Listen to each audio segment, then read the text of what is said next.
Irmãos da Igreja Presbiteriana de Jardim Jerusalém, uma boa noite para todos. Que a paz do nosso Senhor e Salvador Jesus Cristo seja com todos vocês. Irmãos amados, nós estamos hoje aqui para mais uma transmissão, mais uma live, e desta feita nós estaremos fazendo a nossa reflexão com base no texto lá do capítulo 2 do livro de Êxodo, o segundo livro da Bíblia. Nós estaremos lendo então no capítulo 2, os versículos 23 a 25, e vamos ler também os versículos 7 e 8 do capítulo 3. Nós estaremos então fazendo essa leitura. Se os irmãos quiserem acompanhar, fica aí na página 53 do Antigo Testamento. Nós estaremos então procedendo a essa leitura que diz assim: Decorridos muitos dias, morreu o rei do Egito. Os filhos de Israel gemiam sob a servidão e por causa dela clamaram, e o seu clamor subiu a Deus. Ouvindo Deus o seu gemido, lembrou-se da sua aliança com Abraão, com Isaque e com Jacó. E viu Deus os filhos de Israel e atentou para a sua condição. 3:7. Disse ainda o Senhor: Certamente vi a aflição do meu povo que está no Egito, e ouvi o seu clamor por causa dos seus exatores. Conheço-lhe o sofrimento. Versículo 8. Por isso desci a fim de livrá-lo da mão dos egípcios e para fazê-lo subir daquela terra a uma terra boa e ampla, terra que mana leite e mel, o lugar do cananeu, do Eteu, do Amorreu, do Ferezeu, do Eveu e do Jebuseu. Que Deus nos abençoe através da leitura desse texto que acabamos de ler nesse momento, irmãos. Esse é o texto que servirá de base para a nossa reflexão no dia de hoje. Nós estaremos tratando no dia de hoje do tema O Deus que intervém. Irmãos, o capítulo 2 do livro do Êxodo começa com a narrativa do nascimento de Moisés e da providência de Deus que o fez ser encontrado pela filha de Faraó, depois de ser colocado num riacho e ser achado pelas suas criadas.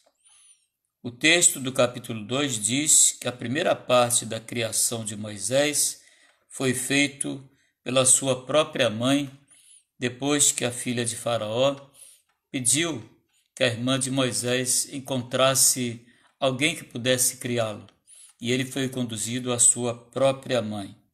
Sendo o menino já grande, ele foi entregue à filha de Faraó, da qual mesmo se tornou filho, conforme está registrado no capítulo 2, versículo 10. A partir de então, Moisés foi criado no palácio de Faraó. Sendo Moisés já homem, saiu a seus irmãos e viu os seus labores penosos, e viu um certo egípcio espancando um hebreu do seu povo, conforme registro aí no capítulo 2, verso 11. O texto diz que Moisés matou o egípcio e com medo fugiu para Midian, registrado aí no capítulo 2, verso 15. Midian era uma terra situada no deserto da Arábia. Na região de Midian, Moisés casou-se com Zípora e teve um filho chamado Gerson. Ela era filha de Reuel, que era sacerdote daquela terra, e tornou-se, portanto, sogro de Moisés. O nome Jetro, que está citado aí no capítulo 3, o versículo 1, é o mesmo Reuel. Os historiadores citam que Reuel era nome próprio que significava amigo de Deus, e o nome Jetro era um título de honra que significava sua excelência. É como se dissesse Reuel Jetro ou Reuel sua excelência. Talvez fosse nome Jetro um sobrenome. Por isso é que o texto mostra que Moisés era sogro de Jetro e era sogro de Reuel. Em Midian, Moisés vive então a segunda parte da trajetória de sua vida. A primeira parte foi no palácio, a segunda parte no deserto da Arábia, nessa região chamada Midian, e a terceira parte vai conduzir o povo de Deus. Então, meus irmãos, o texto que lemos, ele se encontra no final do capítulo 2 e mostra o sofrimento do povo de Deus e a intervenção de Deus, complementada aí com a narrativa dos versículos 7 e 8 do capítulo 3 que nós lemos. Portanto, Deus é o Deus que intervém no sofrimento do seu povo. E sobre esse tema nós vamos tratar nesse momento. Portanto, irmãos, o que é que nos mostra o texto acerca da intervenção de Deus na vida do seu povo? Vamos tratar dessa questão para observar que Deus sempre intervém na vida do seu povo, sempre que esse povo clama a Deus, ele ouve e ele age a favor do seu povo. Então, a primeira questão que nós temos aqui no texto, irmãos, está registrada aí no versículo 23 e também no versículo 7 do capítulo 3. A primeira questão que temos é que o texto nos mostra que Deus não está alheio ao sofrimento do seu povo. Observe o versículo 23, diz assim: decorridos muitos dias, morreu o rei do Egito. Os filhos de Israel gemiam sob a servidão e por causa dela clamaram, e o clamor subiu a Deus. O versículo 7 diz: disse mais o Senhor: certamente vi a aflição do meu povo que está no Egito e ouvi o seu clamor por causa dos seus exatores. E a parte final diz: conheço-lhe o sofrimento.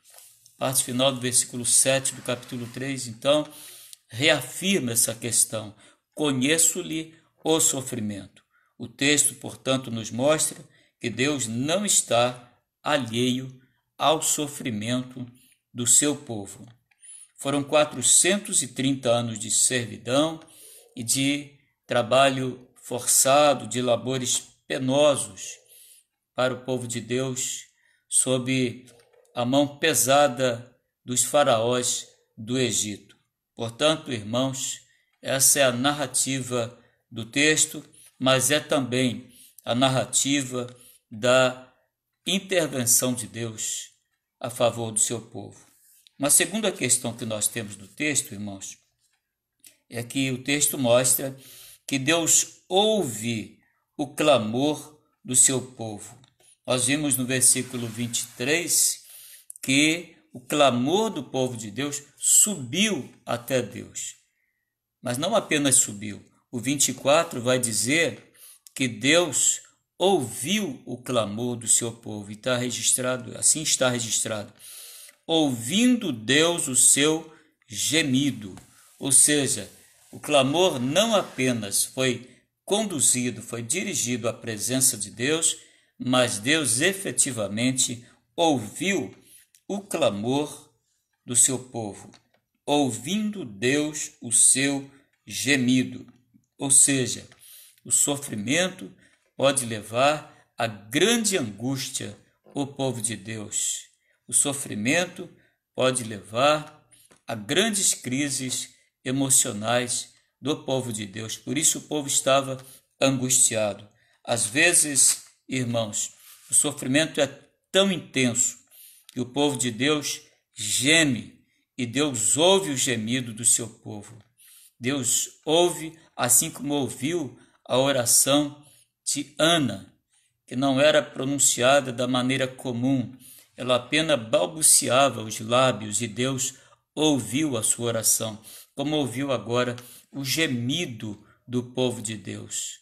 Esse clamor que subiu até o Senhor na forma de gemido, e Deus ouviu esse clamor do seu povo. A terceira questão, irmãos, o texto nos mostra que Deus não se esquece da aliança com o seu povo. Isso nós vemos aí na segunda parte do versículo 24, e ele registra assim: lembrou-se da aliança com Abraão, com Isaque e com Jacó.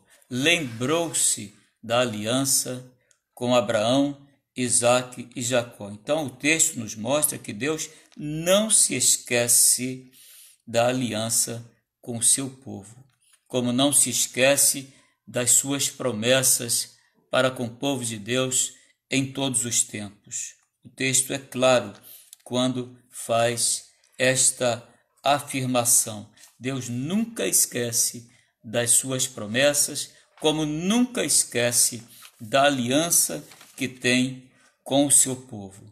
E, finalmente, irmãos, nós temos uma quarta lição neste texto que trata da intervenção de Deus na vida do seu povo. O texto nos mostra que Deus desce do céu para dar livramento ao seu povo. É isso que está registrado aí no capítulo 3, versículo 8. Diz assim: por isso desci a fim de livrá-lo da mão dos egípcios e para fazê-lo subir daquela terra a uma terra boa e ampla, terra que mana leite e mel, o lugar do cananeu, do heveu, do eteu, do amorreu, do ferezeu e do jebuseu. Portanto, irmãos,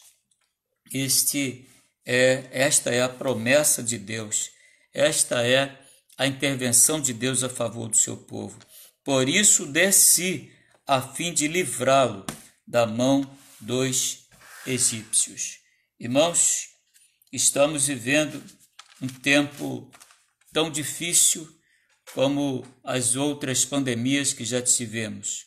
Um tempo difícil como muito mais difícil já viveu o povo de Deus no passado. Muitos servos de Deus estão sofrendo no Brasil e no mundo. Muitos de nossos compatriotas estão sofrendo no nosso país. É hora de clamarmos a Deus pela nossa nação. É hora de clamarmos a Deus pelo seu povo, por aqueles que são seus servos e pelos brasileiros, pelas nossas autoridades constituídas, pelos profissionais de saúde, por aqueles que estão sofrendo neste momento em qualquer lugar do Brasil e do mundo. O texto de capítulo 3, o versículo 7b, que nós lemos, ele diz: conheço-lhe o sofrimento. Deus não só conhece o sofrimento do seu povo, como ele é o nosso livramento contra qualquer sofrimento e também nessa pandemia. Descanse nele, como diz o salmista no Salmo 37, versículo 7, a primeira parte: descansa no Senhor e espera nele. Essa é a promessa de Deus para o seu povo sofrido. Irmãos, Deus não está alheio a esse sofrimento pelo qual passa o nosso país, passa o seu povo, passam os servos de Deus. Deus é o Deus que intervém. Deus é o Deus que levantou Moisés para cuidar do seu povo, para guiar o seu povo. Deus é o Deus que enviou a Jesus Cristo na plenitude dos tempos para ser o nosso Salvador. O próprio Paulo, ele vai dizer na segunda carta aos Coríntios, capítulo 5, versículo 19, que Deus estava em Cristo reconciliando consigo o mundo. 3,16 diz que Deus amou tanto ao mundo que enviou seu Filho unigênito para que todo aquele que nele crê não pereça, mas tenha a vida eterna. Ou seja, Deus desceu até nós. Deus se fez carne e habitou entre nós, cheio de graça e de verdade, para estar do nosso lado, para nos conduzir, para que nós pudéssemos ter conforto, ter consolo e ter a sua presença, não só ao nosso lado, nos conduzindo, mas também no nosso coração. Que Deus nos abençoe, que Deus abençoe a sua vida, irmão e familiares, irmãos nossos reunidos neste momento. Que Deus nos guarde, que Deus nos guie, para que nós estejamos confiantes que esta calamidade vai passar, como está registrado lá no Salmo 57, versículo 1. Ou seja, essa calamidade passará também, porque essa é uma promessa de Deus lá no Salmo 57, 1. Portanto, irmãos, estejamos confiantes e descansemos na presença, no poder e na misericórdia de Deus. Que Deus assim nos abençoe e abençoe a todos aqueles que estão nos ouvindo nesse momento. Nós estaremos orando agora pelos nossos irmãos, pelas nossas famílias e pelas nossas autoridades constituídas também, os nossos profissionais de saúde. Vamos orar. Senhor, nós louvamos o Teu nome e nós te bendizemos, apesar desta crise, não obstante as circunstâncias. Nós te damos graças, porque esta é uma orientação da Tua palavra. Em tudo dai graças, porque esta é a vontade de Deus em Cristo Jesus para convosco. Portanto, irmãos, nós te louvamos e nós te bendizemos, apesar das circunstâncias, sabendo, Senhor, que Tu estás conosco, que Tu nos conduzes, ó Deus, que Tu nos guias, ó Pai, sabendo, Senhor, que Tu estás não só do nosso lado, mas no nosso coração, na nossa vida, Senhor. Dirige os nossos passos, conforta os nossos corações neste momento difícil, Senhor. Abençoa as nossas famílias, abençoa, Senhor, os nossos idosos, Senhor. Tem misericórdia destes. Abençoa mais uma vez, te pedimos, a irmã Carlita, que está internada. Abençoa, Senhor, o irmão Eliseu, entristecido com a internação da sua esposa. Tem misericórdia, Senhor, daqueles e dos seus familiares também. Ó Pai, abençoa, Senhor, a nossa vida, as autoridades constituídas. Abençoa os profissionais de saúde que estão agora no fronte, cuidando daqueles, Senhor, que estão enfermos. Tem misericórdia, Senhor. Nós oramos muito agradecidos, ó Pai, em nome de Jesus. Amém, Senhor. Irmãos, que Deus abençoe a todos os nossos irmãos, as famílias reunidas neste momento. Amanhã, nós, se Deus assim o permitir, estaremos de volta, trazendo uma palavra para os irmãos, uma palavra especial, voltada para o dia de amanhã, que é a sexta-feira da Paixão. Nós louvamos a Deus pela vida dos nossos irmãos e rogamos a Deus que dê a cada irmão, a cada família, uma abençoada noite de sono. Que Deus os abençoe abundantemente. Amém.